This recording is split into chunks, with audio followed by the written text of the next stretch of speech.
देश में अगर जाम से जाम टकराने की बात करें, शराब पीने की बात करें, तो इसके लिए भी उम्र तय है। वोट देने के लिए भी 18 साल की उम्र है और शराब खरीदने, परोसने और पीने के लिए भी 18 से 25 साल की उम्र तय की गई है। राज्यों में, केंद्र शासित प्रदेशों में अलग अलग राज्यों की सरकारों ने अलग अलग उम्र तय की है शराब खरीदने, शराब लेकर आने जाने या शराब पीने को लेकर। सुप्रीम कोर्ट में एक जनहित याचिका आई जिस पर सुप्रीम कोर्ट ने गंभीरता से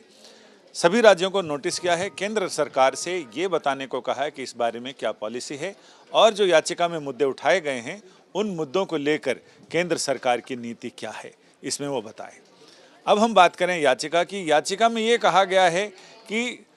शराब पीने की मिनिमम उम्र एक होनी चाहिए, जिसमें यह कहा जाए कि कम से कम इस उम्र के बाद ही शराब किसी भी व्यक्ति को दी जाएगी। यानी आप इसके लिए तैयार रहिए कि हो सकता है कि सरकार ऐसी योजना लेकर आए जिसमें अगर आप किसी ठेके पर, पब में, बार में, कहीं भी आप जाते हैं तो आपको शायद अपना आधार कार्ड दिखाना पड़ सकता है, जिससे आपकी उम्र का अंदाज़ा लगे। Community against drunk and driving, इनकी तरफ से एक एनजीओ है, इनकी तरफ से एक याचिका आई। अधिवक्ता विपिन नायर ने इस बारे में याचिकाकर्ता की तरफ से कोर्ट में दलीलें दी, यानी याचिकाकर्ता की तरफ से पैरवी की और उन्होंने साफ कहा कि सरकारों ने नियम तो बना रखे हैं कि 18 से 25 साल की उम्र होनी चाहिए, लेकिन किसी भी ठेके पर, अहाते में या फिर शराब की दुकान पर या बार में या पब में जब भी कोई व्यक्ति शराब लेने के लिए जाता है तो उसकी उम्र की तस्दीक करने का कोई इंतज़ाम नहीं है। यही वजह है कि हाल में पुणे में जो घटना हुई या फिर मध्य प्रदेश में घटना हुई वो तभी हुई जब पोर्शे कार चलाने वाले लड़के ने कहाँ से शराब ली, कैसे उसको शराब मिली, जबकि वो नाबालिग था तो उसको शराब कैसे मिली। ये वही लूप होल्स हैं जिसके बारे में कोर्ट का ध्यान दिलाया गया और ये कहा गया कि इससे न केवल नई उम्र के लड़कों में, बच्चों में शराब पीने की लत को कम किया जा सकता है, बल्कि कानून अपनी तरफ से स्वच्छता काम कर सकता है और साथ ही लोगों में कम उम्र में शराब पीने की लत को इससे उनको घटाया जा सकता है। इसको जो बढ़ावा मिल रहा है उस पर अंकुश लगाया जा सकता है। यानी याचिका में ये कहा गया है कि कहीं भी जहां शराब की बिक्री होती है, चाहे वो पब हो, बार हो, ठेके हों, अहाते हों, आपने बड़े बड़े बोर्ड लिखे देखे होंगे। कई जगह तो ये भी नहीं लिखा होता कि यहाँ शराब मिलती है, कई जगह तो ये लिखा होता है कि 2 घंटे में अंग्रेजी बोलने का शॉर्टेस्ट कोर्स करें और वहाँ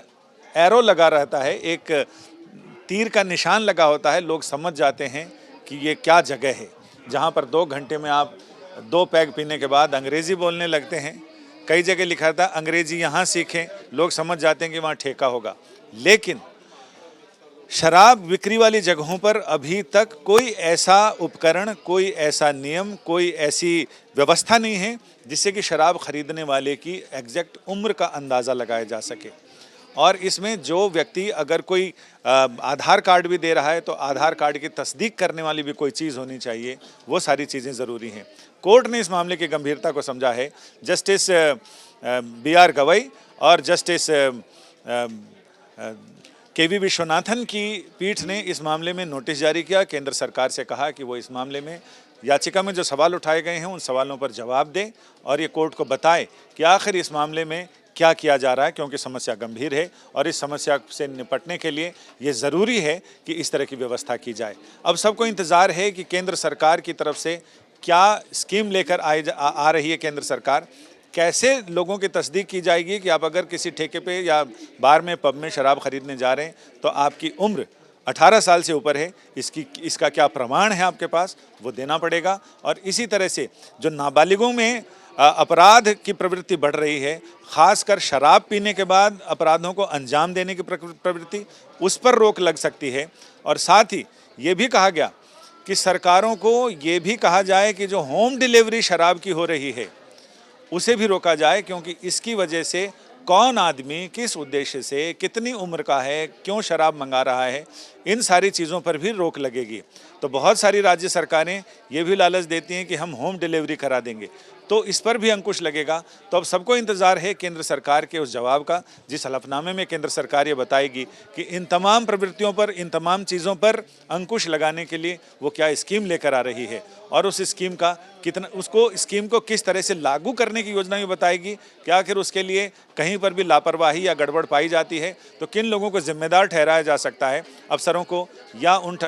ठेके का लाइसेंस रद्द कर दिया जाए। तो उन तमाम चीज़ों पर विचार होगा। यानी जब ये सरकार का जवाब आएगा तो उम्मीद है कि सरकार का जवाब भी कई फोल्ड में होगा, कई तरफ से असर करने वाला होगा, और जब कोर्ट के सवाल जवाब इस मामले में होंगे तो इसमें से और क्लैरिटी आएगी।